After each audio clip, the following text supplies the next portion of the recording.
what we are going through right now is very easily understood as the war against humanity. I think the other day me and my friend were talking about it, and it almost feels like everything is magnified, but I think it is just more visible, you know. Now it is very visible to all of us. Things that were uh, seemingly conspiracies have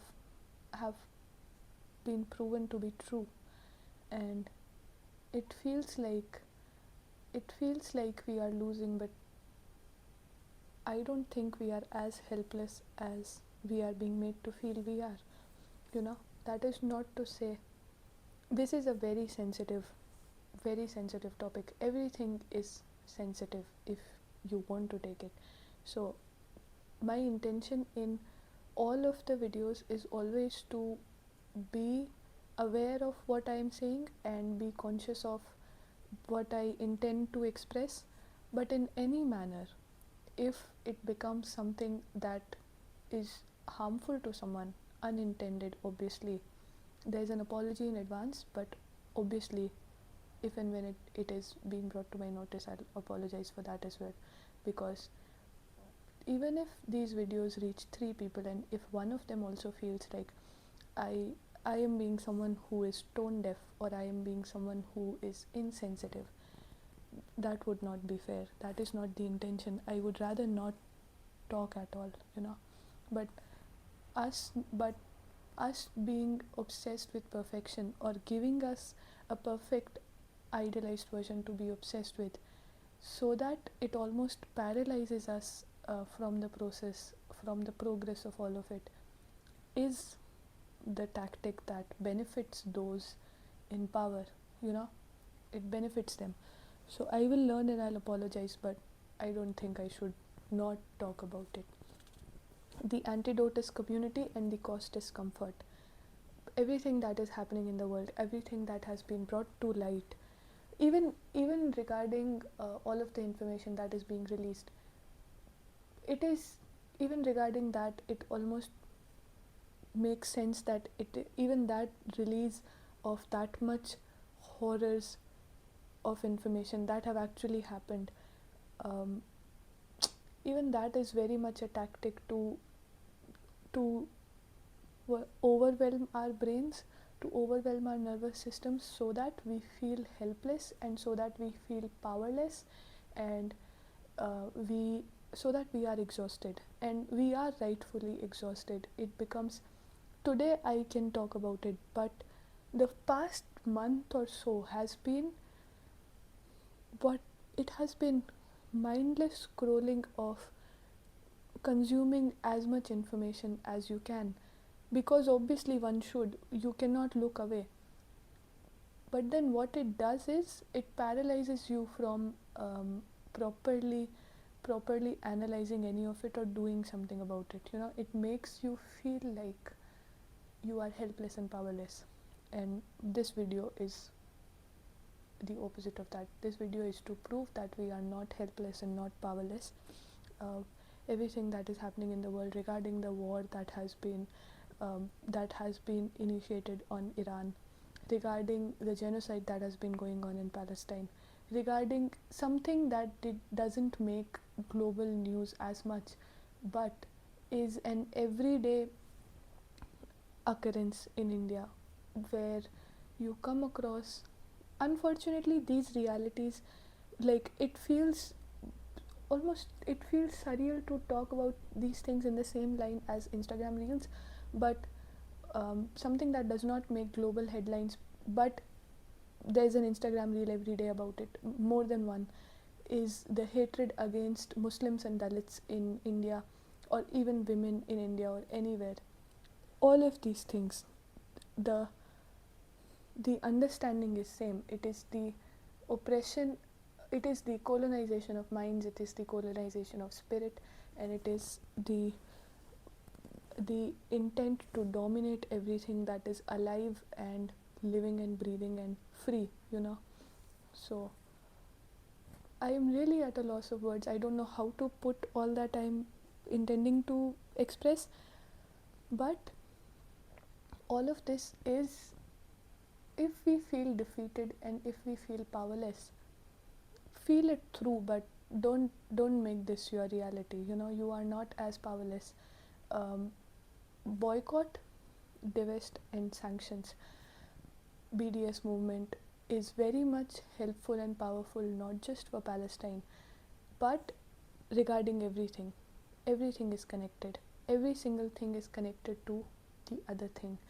The money is connected to the political power, and the our power as consumers is connected to their power as oppressors. How much we ignore our own power and how much we ignore the strength in being together, that is going to benefit them. That is going to benefit people who are not kind at heart and who do not care about other people as human beings. Would rather look at other people as, I don't know, something like really unfortunate. As if human beings, as if every single person does not have their own story and their own, like, as if one human life is not precious to any other second human life also. People look at people as numbers, and unfortunately we have been desensitized enough also to look at these things as a reel that you can scroll by, or like the mere fact that we can gather our strength by coming together, say on social media, by putting a story and then someone else also putting a story and someone else also putting a story. Like, it creates a ripple effect that brings about real change in the outside world by doing something so simple. That much sensitivity, like that much possibility, is also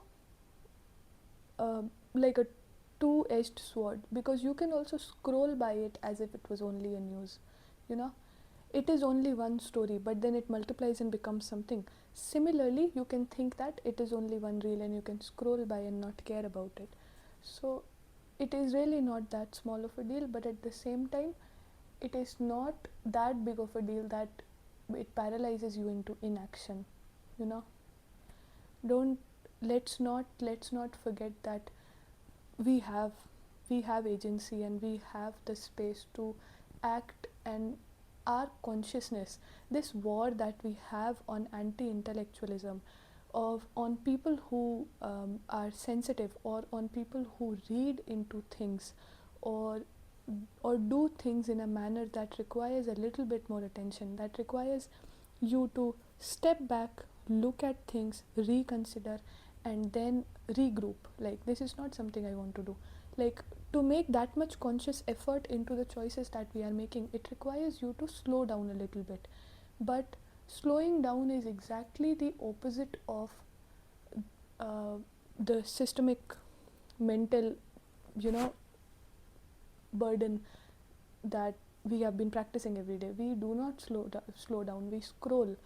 We keep on scrolling, and we want instant gratification. And I mean this with me as well. I am also trying to get out of this internet addiction, phone addiction, screen, and all of that. So it, even if you consume it about the real world affairs, but if it ultimately paralyzes you into not being able to talk about it, into not into making you feel like none of it matters, if it ultimately takes away from your sense of power and identity, then we are not working in alignment with each other. It is harming you, and if it harms you, then it harms us, because all of us are connected. But if you choose to be conscious about it and choose to understand things while also maintaining distance from overwhelm, and using that energy, redirecting that energy into little conversations that become more and more, like less of consumption like conscious consumption, and then little efforts towards proper creation of dialogues, of um, like one ripple effect, one something. If we do it, that is also going to help. It is not as insignificant, those actions. They are not as small, as little as they seem, you know. The world that we live in, it is like there's a rule of oneness that goes in nature, and that rule of oneness binds all of us together. If it benefits me, then it benefits someone else also, then it benefits someone else also. That is the general rule for nature, you know. Like, don't, this is not universal. I am just saying it is one of the rules. For example, um, if the sun is shining really bright, then it is benefiting me because I am feeling better, but it is also benefiting the plants because they get sunlight. But if I am looking at a screen for too long, you know, even though I am using my eyes to look at it, somehow it is weakening my eye power. Am I making sense? Like, looking at something is the point of my eyes. My eyes are supposed to look at something. But if I am looking at something, it is reducing my capacity to look at something. That is the rule of oneness that is broken with with devices that are. This is not to say go in a cave. Please, again, that is not possible. When we watch The Good Place, and especially season 4, we understand that absolutely perfect ethical consumption is not possible. To live in this world, to survive in this world, you cannot do it by becoming some perfect version of a person that does not exist in this world, you know, or a person that wants to exist in a world that is not here. I am not asking for us to completely let go of screens. Ironically, a screen is how we are able to communicate with each other. The point I'm making is this understanding that something that is supposed to benefit me should be beneficial to me across all forms, you know. Like, my eyes should not be harmed for being eyes. Like, I am looking at something, it should not harm me and my capacity to look at something, is what I am trying to say. That is exactly what is happening when we are consuming information. It should be helpful to me. I should consciously consume. My screen time should be conscious. Similarly, information, when I'm consuming, I should consciously consume in a manner that it benefits me and other people, not in a manner that it paralyzes me to inaction, not in a manner that it makes me feel exhausted completely. And if you are exhausted, rest, as you must, because we are needed. But also, do not fall into the trap of feeling like nothing matters anymore, because it really does matter. It is very important. You can scroll on your Instagram and be happy and have that consciously. At the same time, you can also have eye exercises or other practices that relax your eye muscles, and like, there can be a balance, you know. You can do it both. You are not powerless. And if anything, consumers are the most powerful people, you know. We consume so much. We can be conscious about what we consume, and if you become conscious about it, and then if you become conscious about it, it is going to benefit someone else, right? Because they are creating content around that conscious consumption, ethical and politically socially aware content. It is going to benefit them because they are making it, but it is also going to benefit other people because it is going to reach other people and they are going to become conscious. But then again, it is going to benefit you because you are becoming a person who is more aware and who is more like proper, you know. I hope I am making sense. It is almost 1 a.m. Yesterday I tried to record the videos and I only recorded grief is aloe vera, and then I recorded the indignity of suffering for 25 minutes, which is kind of the entire length of the video that it should go by. But by the end of it, I did not feel good about it, you know. I just felt more drained rather than better about it, you know. So I deleted that and started recording again. But I really hope I am making sense when I say that we coming together is our power, and it is quite literally the entire point of all of it. You being conscious about what you consume, about what you consume mentally, what you consume financially, as in where your money goes, and also not consumption, even not consumption of knowledge in a way that it overwhelms you. That consciousness is going to help all of us. It is the war of consciousness versus ignorance. All of us are powerful, and even if you take 1% of the people, 1% of the population that is there to absolutely harm literally everything and everyone, they are promoting AI which is harming our planet.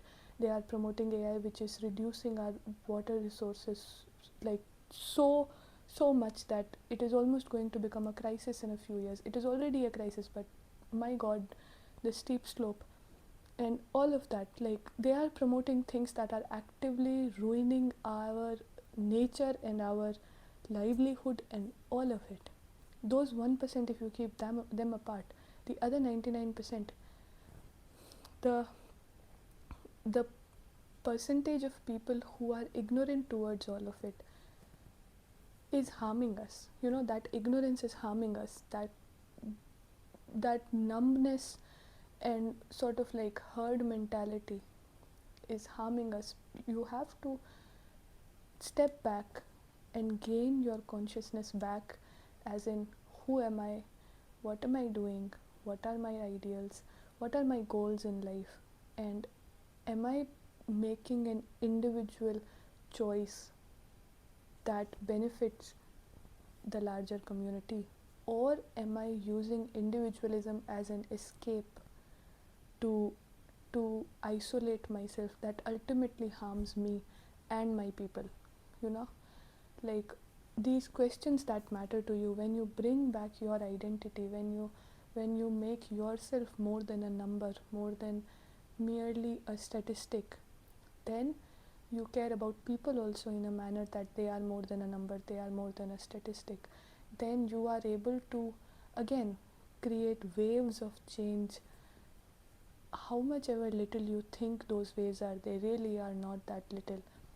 It is very, very important for us to be conscious of how it is very important for us to be together. It cannot be mindless consumption or ignorance any longer. Being neutral towards all of this is not something we can afford, because the only people who can afford to be neutral are the people who are operating all of this, who are not not anchored by compassion or kindness or any sense of belonging. There's a quote by Plato which is like, the price of apathy in public affairs is to be ruled by evil men.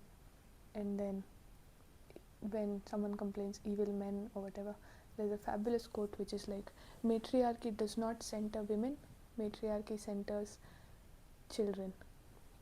Along the same lines, there was a WhatsApp status that I came across. Someone had put it, and I don't remember the specifics, but one of the tribes in North Africa, what they do is, when one of the members make a mistake, they make that member sit in the middle and people make a circle around that person, and then for continued hours, for like a long duration of time, they repeat all of the good things that person has done.